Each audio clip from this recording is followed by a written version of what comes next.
Celebramos nuestra última plenaria y la clausura del Encuentro Internacional de Centros de Autoacceso, EICA 2019. Para mí es un honor presentar a la doctora María Giovanna Tassinari, directora del Centro de Aprendizaje de Lenguas, del Centro de Lenguas de la Universidad Libre de Berlín, Alemania. Escribió su tesis doctoral sobre el tema Autonomía del aprendiente, componentes, competencias y estrategias, Learner Autonomy, Components, Competencies and Strategies, y desarrolló un modelo dinámico para la autoevaluación y la reflexión para la autonomía. También ha realizado investigaciones sobre la asesoría académica en aprendizaje formal e informal, así como las emociones y los sentimientos en el marco de la autonomía del aprendizaje. Ha sido editora de varios libros y artículos en revistas especializadas en alemán, inglés y francés. Démosles la bienvenida. Gracias, doctora.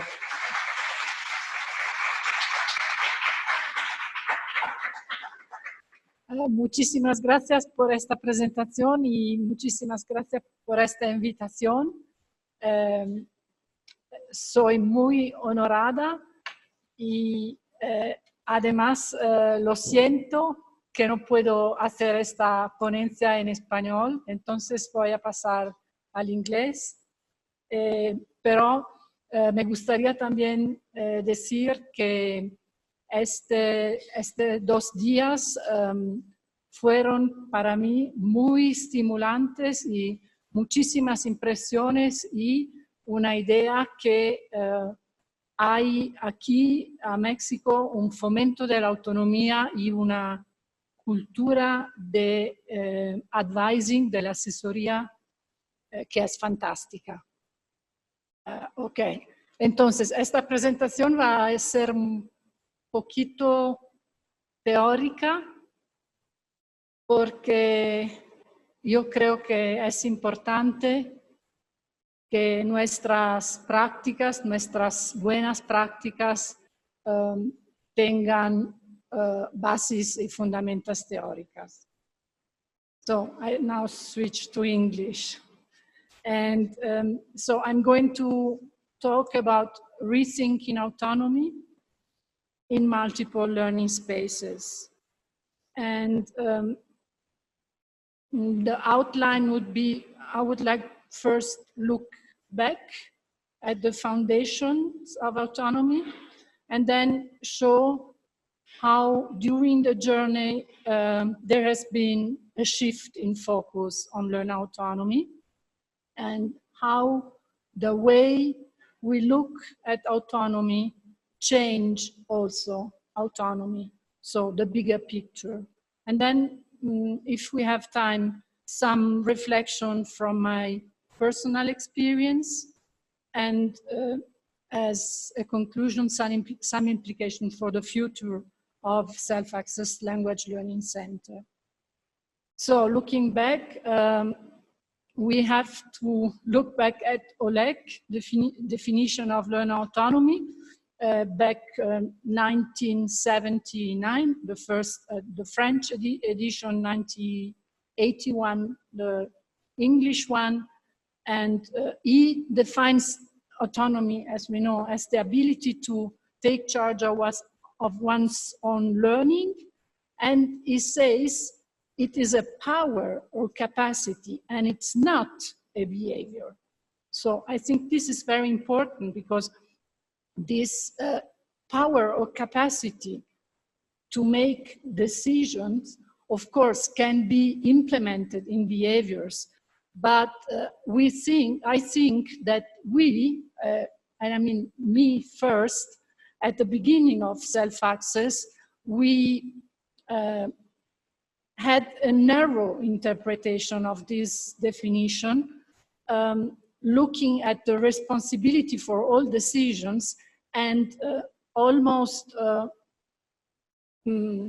obliging learners to go through the different steps, determining objectives, choosing content and progressions and method and techniques, and then monitoring and evaluating learning.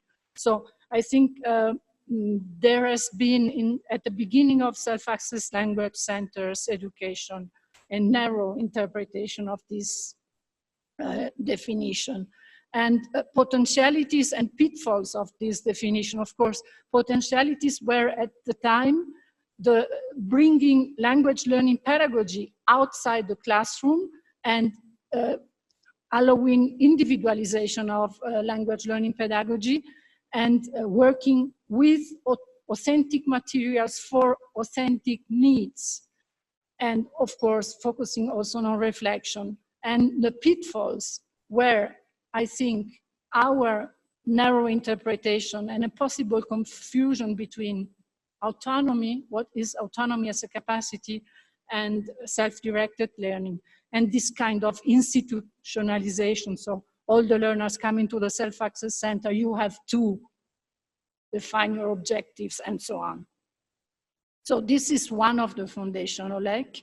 And the second one is the social dimension of autonomy, stressed by the Bergen definition, 1999, at the Nordic workshop on learner autonomy, the Nordic conference at the University of Bergen in Sweden, where Lenny Dam, David Little, and others defined autonomy as the readiness to take charge of one's own learning, but also work independently and in cooperation with others as an active participant of the classroom activities.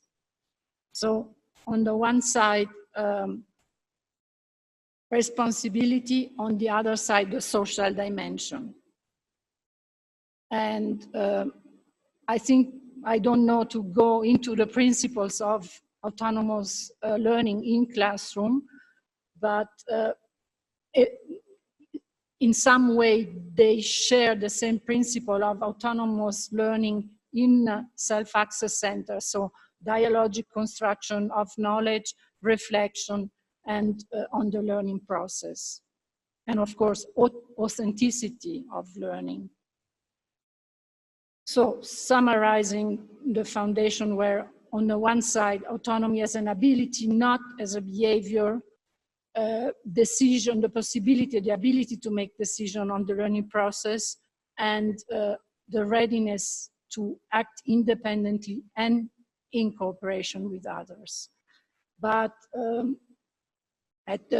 maybe during the 90s, at the end of the 90s, at the beginning of this millennium, let's say, we had the first shift in focus in looking at autonomy, and it is on the one side a shift in focus on the learner, and on the other side a shift in focus on the context. And Rebecca Oxford, in this wonderful book, Language Learning Strategies, Self-Regulation in Context, the second edition has come out 2017. She quotes Emma Ushioda and her person in context relational view. So the person in context relational view see the learner as a human being, as a totality, as a whole, as a thinking, feeling human being, acting in a context or in several contexts, with his own biography, with his own motivation, and also interacting, being shaped by and shaping the context in which he or she works, learns, and lives. And this focus brings us to the self, to underlining, to stressing the self in self-access language learning. And there is a wonderful article in Studies in Self-Access Language Learning by Carol Everhard, where she writes, we have to put the jewel in the crown of autonomy, and the jewel in the crown of autonomy is the self. And to redefine or to look deeper at the self, we had contributions on the one side from the learning psychology, psychology of learning, of language learning, and on the other side, from the practice of self-accessed language learning. And here I have listed some of the important contributions to psychology in language learning: the motivational self system by Zoran Dorney, self-efficacy theory by Bandura, or the identity studies on identities, on the self, on emotion and feelings in language learning, and recently on positive psychology in language learning.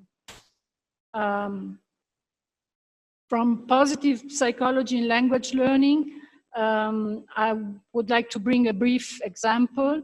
In a study conducted by Rebecca Oxford and Diana Boleño Sanchez, in a narrative inquiry, they interview and listen to the stories of two English learners, Spanish native speakers, who managed to become English teachers in spite of many difficulties. One of them, I think Jaime, I'm not sure if Jaime or Laura, had nothing to learn with. So he would go to his neighbor's place and ask him for textbooks.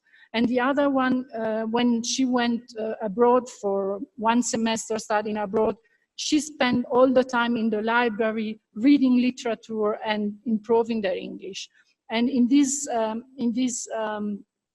study, Rebecca and Diana, they found out that positive mentoring, motivation, positive emotions when learning, engagement and perseverance, resilience and hope were the keys to successful language learning.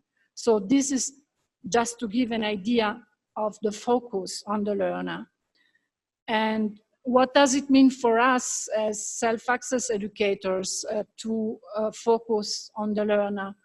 To look at the learner from a holistic perspective, as we have seen, to recognize that learning is embodied, is lived experience. So there is this wonderful Russian word for it, переживание, and to acknowledge that there is a complex interplay between personal, emotional, situational, interpersonal aspects in language learning and in the language learning process. And for me, I think from my experience, it was important also to acknowledge and to recognize that also informal ways of learning are meaningful and also successful.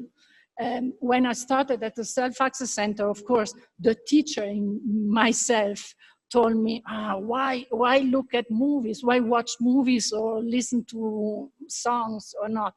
But not, this is what learners motivate, and this is where real language learning also takes place. Okay, the second shift in focus is looking at the context. And in this very complex model, we have different kind of context. We have micro and macro context. And the micro context is, of course, the learner or the advisor, if we put ourselves as learners, and the immediate physical or virtual environment. Then we have a bigger context, the learner and the classroom, the learner and the teacher, the learner and the family or friends. Then we have bigger contexts like networks or local networks and institutions. And we have also macro context, macro systems with cultural beliefs or values, educational policy, and so on.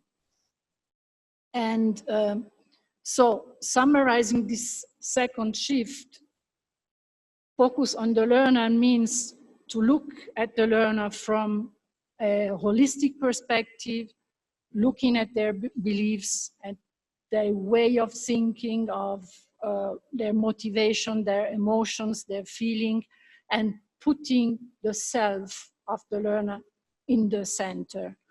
And focusing on the context means also taking into account the complex relationship between each of us as individual and the learner, of course, and all the different contexts in which they and we learn or work.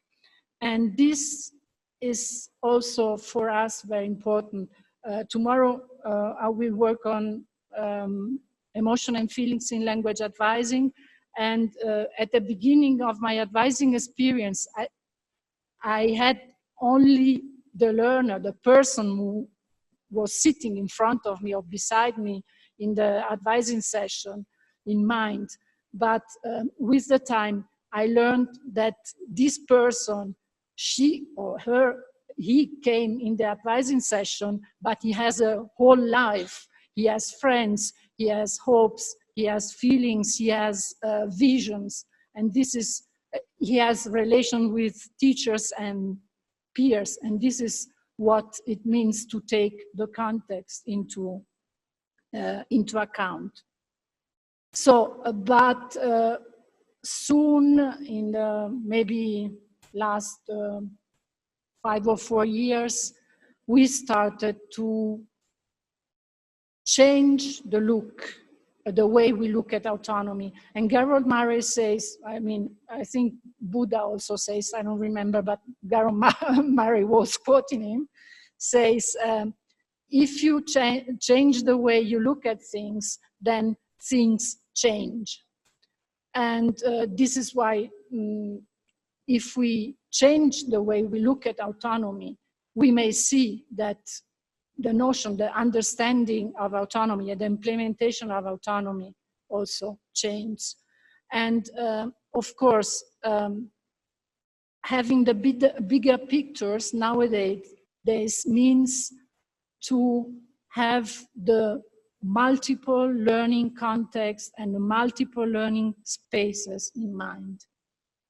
And 3 years ago, Phil Benson was here at this conference, and he had a unfortunately, I wasn't there, but I could read a fantastic article written on the basis of this of his presentation.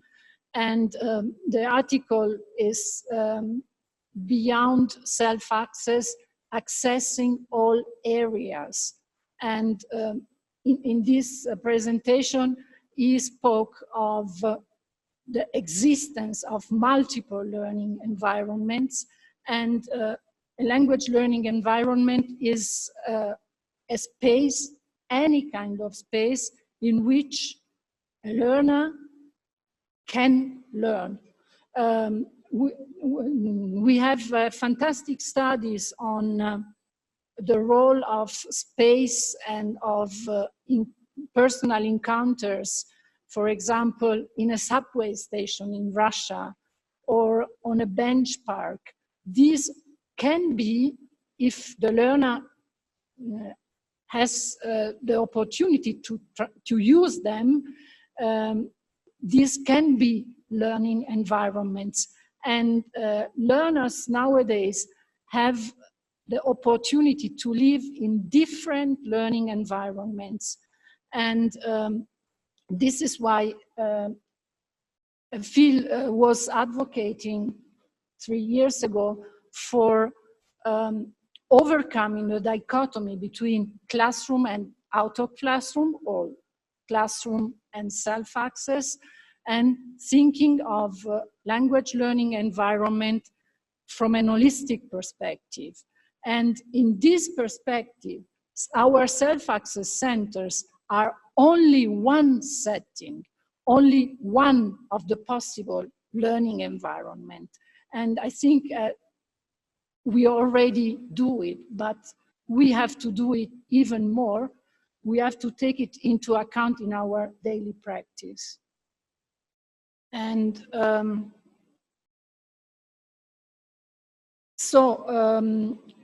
Phil Benson also defines settings, language learning settings, and he says settings are, one setting is a particular kind of arrangement for language learning, And of course, it needs at least a learner, a place that can be a physical or a virtual place, and an instructional, either person or an instructional element. And these settings can be differently located. They can be formal or informal.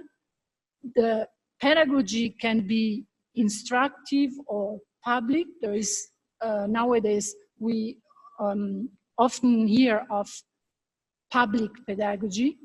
And the locus of control, of course, if I am in control as a learner or if somebody else is in control, determine how the settings are. But what is important is that settings are dynamic. They can change according to the learner behavior. Of course, also the learner autonomy, if a learner is autonomous, and they can change according to the relation between people involved in the settings or between people and elements of the setting. And if we think of our self-access centers as settings, we may see that they change in different time of the day or in different time of the week or maybe in different time of the semester. We heard this morning, for example, of a self-access center in Spain at the NIU in Arizona, where the space is sometimes shared. Yes, there you are. Where the space is sometimes shared with classroom. So during the classroom, there is another setting, but during the open time, there can be conversation groups, there can be movie nights, there can be students learning for a test. So our self-access centers are different settings for different learners at different time of the day.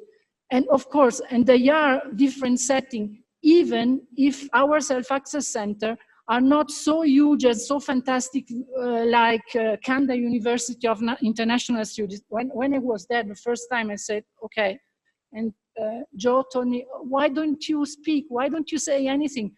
I was so overwhelmed. Okay, but no matter how big or how small, how flexible or not our self-access centers, we and the learners can make them fantastic settings. So,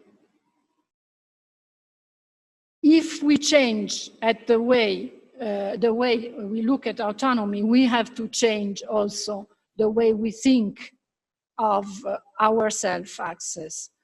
Of course, we have to think about where it is located, how the space are designed, what kind of formal or informal learning opportunities are offered, who is in control, or is the control distributed among the learners?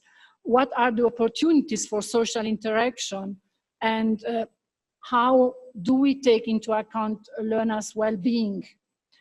And of course, this is very important now, how do we manage to make a link between what happens in the self-access center and beyond the self-access center? So bridging learning in and outside the self-access center. So here's some pictures. Two of these pictures are of the self-access center in Berlin.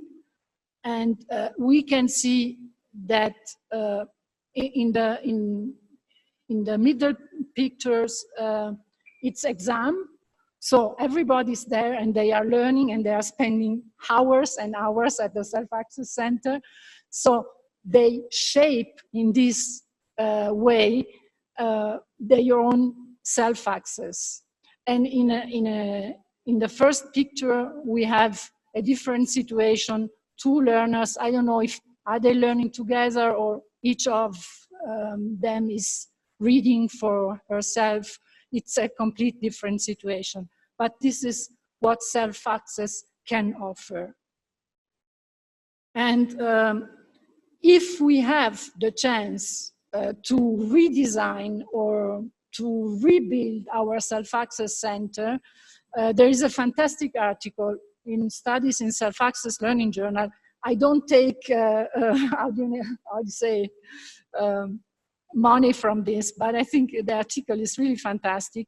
Kurt Edlin wrote on principles for designing a self-access center. And these principles are not architectural principles, they are linked to learning pedagogy. So providing a low stress and safe environment, ensuring comfort, increasing accessibility, allowing flexibility, and encouraging social interactions. And as an example of this, I would briefly, I hope I have time, yes, I would briefly look at a fantastic experience and a wonderful study by Gerald Murray, Naomi Fujishima, and Mariko Otsuka at the Il Cafe at the Okayama University in Japan. The El Cafe is not really a self-access center, it's a social learning space. So it's a bit different. So here we see some pictures of the El Cafe, and Gerald, Naomi, and Mariko, they conducted a 4-year study, an ethnographic study with narrative inquiries, questionnaires, observations, interviews on the life of this of this social learning space.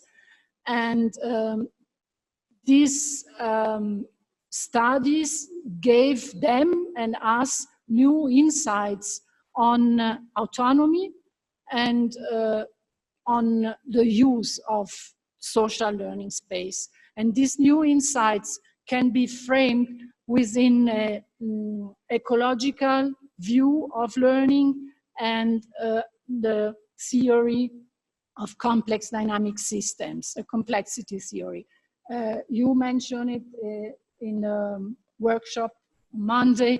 I won't go into details now because it would be too theoretical, but just to give an idea.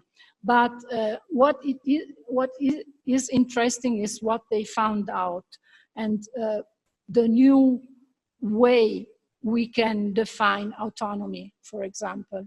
What is autonomy at the El Cafe, according to their findings?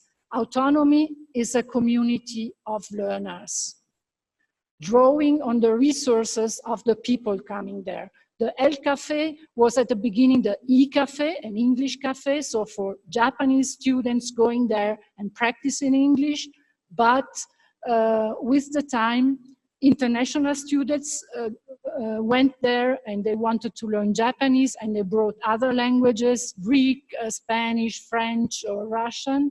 So it became not only an English cafe, but a cafe where different languages were practiced and used. And it's an eco-social system. It's a place created and shaped by the people working there. So at the different times there would be spontaneous conversation, or there would be shy students just listening to the conversation. There would be non-credit bearing classes in the evening. So it was really, really different. And with the time, the students, we have it here, the students designed parties, organized parties, Halloween parties, or cherry blossom viewing parties in Japan. This is very popular. So the space was shaped by the activities. And this is why Gerald and Terry Lamb, they wrote also a book on space, place, and autonomy in language learning. Space plays a role in defining and implementing autonomy. And of course, what also was important and part of autonomy was this distributed control. So there was not one person in control. Of course, there was different person in the staff, there were student assistants, but the control were distributed among the students. So looking at autonomy from this perspective, autonomy is also a complex dynamic system where space, place, relationship among the students, the learners, the teachers, the advisors, and also the different activities plays a role and shape autonomy. But what is also important is that we as learners have, or we also as person have to recognize the affordances, what we can use of the different space, of the elements of the environment in order to learn. And here comes the definition. Autonomous learners at the El Café are not guided by pedagogical concerns. Of course, in this social learning space, they may have pedagogical concerns while in the classroom. They were not thinking in terms of learning plans, of objectives, of breaking down the objectives, like in the Holec, in our Holec's interpretation. Nonetheless, they had goals, or they have goals, which are life goals. And their goals seem to be related to a vision of the person they would like to become, or they hope to become. And here's the point I would like to stress. Autonomy in this case is about the desire, a vision, a desire of change, and the ability to start changing. And autonomous learners, Gerald writes, are self-organizing systems in which vision, change, and autonomy interact with each other. And I think this is quite a new way of looking at autonomy.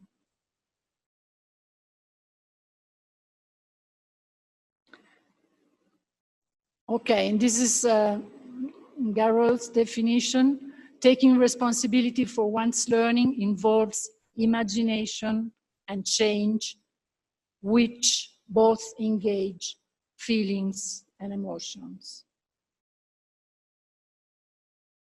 I still have some time. I just noticed I have not the last version of my presentation. There are a couple of mistakes, but I will be happy to send Adelia the last one. So I would like also to briefly, maybe 5 minutes, describe one part of my experience at the Self-Access Language Learning Center in Berlin. It's an open self-access. I set it up on the one side for students enrolled in language modules to support their learning in the non-contact hours, which are required by study regulations, but they can work at a self-access center or anywhere else. And so I have a student population which is composed by both students enrolled in language modules and students coming for language exchange, or just coming and maybe wanting to learn one or more languages.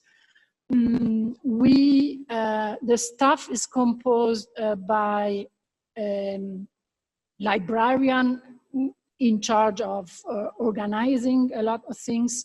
And at the moment we have 13 student assistants working with a 2 years contract. This may change, but I won't go into details now. And I work with these student assistants a lot. Some of them are majoring in as teacher student in languages. Some of them in other programs, but speak more than one language. Some of them are German, some of them are not German. And I work a lot. It's a lot of work training them to not only welcome the students at the Self-Access Center, but also organizing things or taking care of the website or so on. And my idea from the beginning was, maybe not really from the beginning, but after a couple of years of working at the Self-Access Center, I thought if I let the student assistants experience autonomy, they will be more likely to contribute to an autonomy fostering atmosphere at the Self-Access Center. Because fostering autonomy in the language classroom with all the teachers, it's a major undertaking. We have 60 full-time teachers, more or less, maybe 50 full-time teachers at the language center and 60 part-time teachers. So it's impossible having a common philosophy of language learning, unfortunately. So I work with the student assistants, and I distribute control. I encourage them to take initiative, and they design and develop workshops for other students, or game nights, or tandem meeting, or tomorrow it will be, tomorrow, Thursday, they are organizing a language picnic, so I hope the weather will be okay. And they have done everything themselves.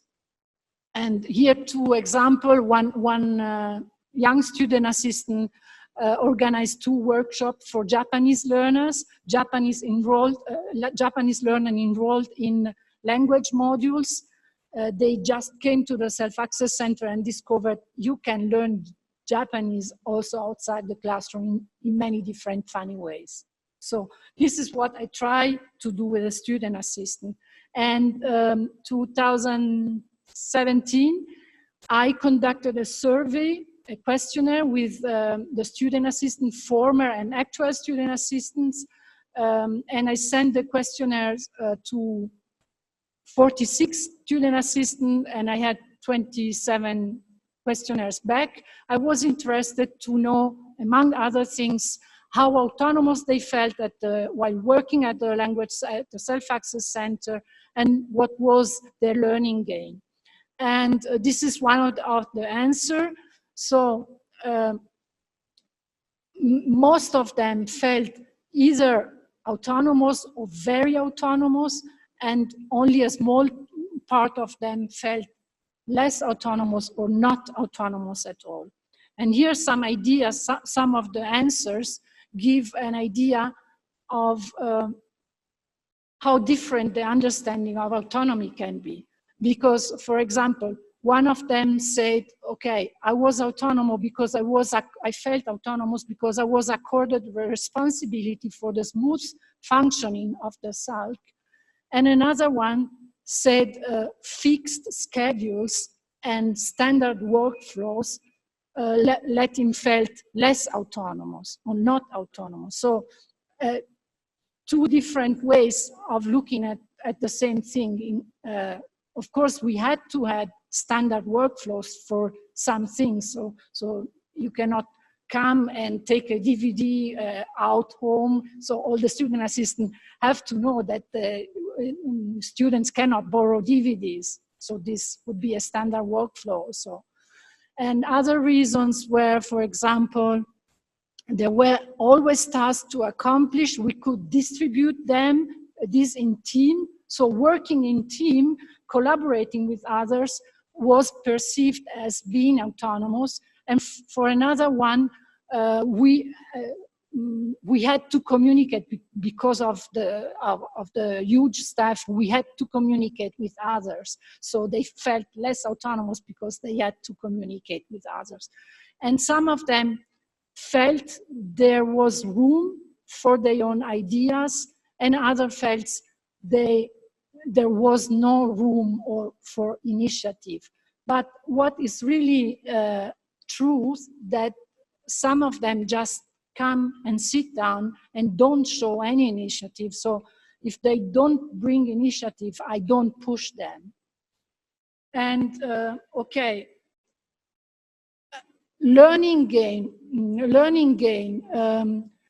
A lot of them learn to work with others, or to take initiative, to work on projects, and to reflect on the work.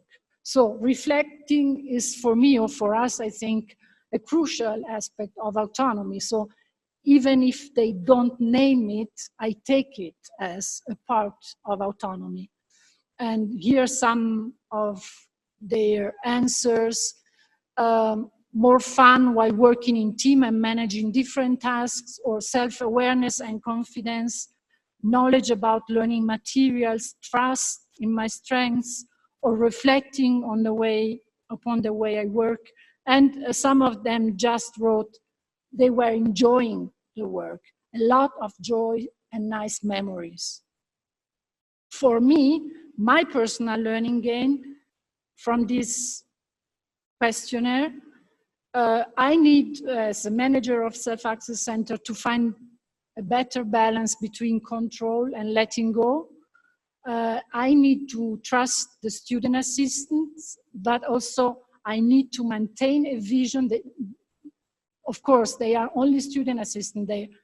The fluctuation is huge, and I have to have my vision and try to combine my vision with their vision, and be open to change. So I come to the conclusions. What are the implications for us in self-access centers of these new ways of looking at autonomy? We have to rethink ourselves as a place where learners can put together the different pieces of their learning puzzle. And this morning you were talking about puzzle. And okay, it's like this, where they can find, of course, opportunities for learning when they can recognize that some things that out there are opportunities for learning, and where they can contribute themselves to shape the place, but also where they can find encouragement and support in linking the learning in the institution and in the self-access center and outside the self-access center. And I think this is crucial. And rethinking autonomy in the age of multiple learning spaces mean for us to take into account the learner as a whole, as a person, the relationship between autonomy and change, between autonomy and imagination and feelings. Of course, also learning to learn competence strategies, of course. And also to take into account that autonomy can shape and can be shaped by different multiple learning spaces. And for us as educators, and this I think of myself in first line, we have to look beyond our nose, so beyond the walls of the self-access center, and we have to do what we can do to cater for more flexibility in the spaces of the self-access center. Sometimes, for example, in one university in Germany, there's a new self-access center, apparently very nice, I haven't seen it, but Christian Hagen, who runs the self-access center, he said, I let the students use some tables and chairs outside the self-access center so that they can learn. So, and we have, for example, at the Free University, a very nice terrace with a lot of flowers. I'm not a flower person. I mean, I can water flowers, but I can love them, but I have not a green, how do you say? Anyway, now when it's warm, some of the students, they take out things from the self-access center, or they don't come to the self-access center and just learn languages on the terrace. So this is also about flexibility, about distributing control. So if some students' initiative, not only student assistant, but students come and would like to use the space for their own initiatives, they are welcome to do it. And also in our advising session, we have to think and address the learners' issues in a holistic way, and also support them to see the bigger picture and identify also their vision and the way they want to change.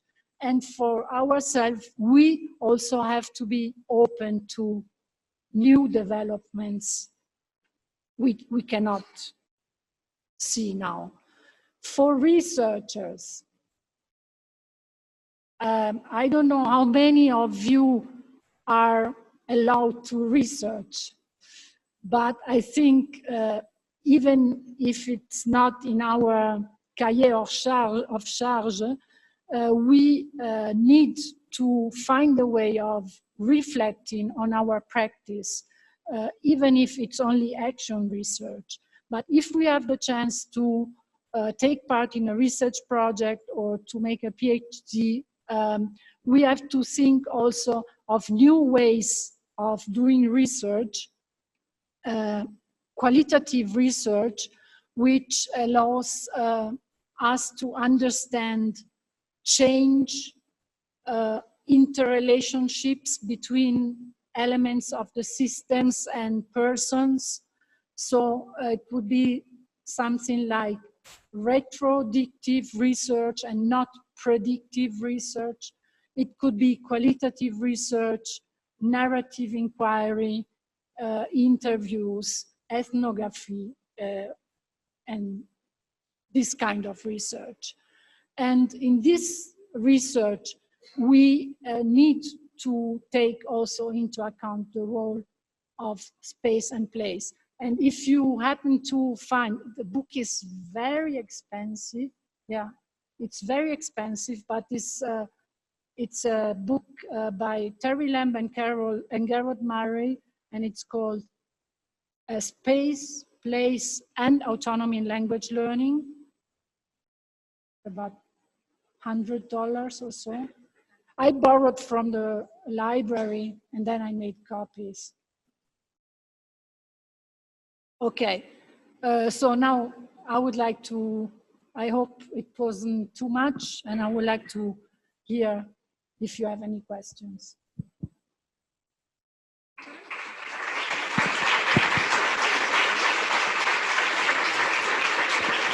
Muchas gracias y abrimos el foro a preguntas. Había escrito, pero You it's a good can ask opportunity. in Spanish if you prefer. Oh, I hope I can understand. it's okay. I just thought it in Spanish, but or was saying it in Spanish, but the question is in English. My question is it possible to see e-learning as a setting? And what do you think of the way this generation, which is mainly, doing things online, what do you think about the way they're learning, considering all the technology and how they're connected all the time? I think e-learning is definitely, it's not an option anymore. So it's there. And what I see is that according to the different learner needs, different situations, different life situations, e-learning can be the only option or can be only a part of a multiple learning environment. By e-learning, I mean, there is structured e-learning and there is unstructured e-learning, like, for example, just online learning. And what I see is that beside the opportunities of exchange and also of following really a program of an e-learning program in languages, learners benefit a lot from meeting also in presence. So I think we have to keep a balance between, yeah, but we cannot ignore it.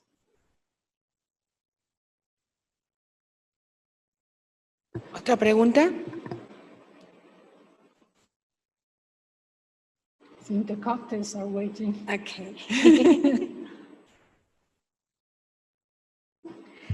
Si no tenemos más preguntas, algunos tienen una hojita, no sé si la tengan y la pueden. Entonces, le damos un aplauso a la doctora para que yo pueda hacer entrega.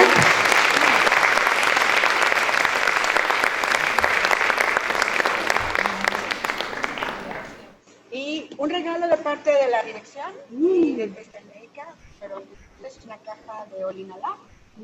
¡Qué bello! Y una libreta con el escudo de nuestro niño. Ah, gracias, muchísimas gracias.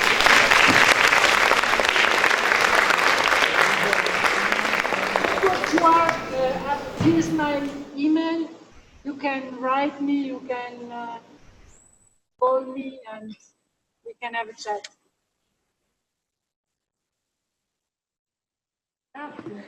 Okay. Muchas gracias y empezamos a prepararnos para la ceremonia de clausura. Les recuerdo que va a haber una rifa. Para ser partícipes de la rifa, les pido, hay una caja que están recogiendo sus gafetes de ponentes y asistentes. Nada más asegúrense de haber pasado su asistencia. Si no, al final tendremos que recoger su gafete para poner asistente. Ahí pasaríamos su asistencia si no la pasaron, pero si van a participar, ¿dónde está la caja? Acá está, en el pasillo, si lo quieren, en lo que viene la doctora Contilloc para poder realizar la ceremonia de clausura.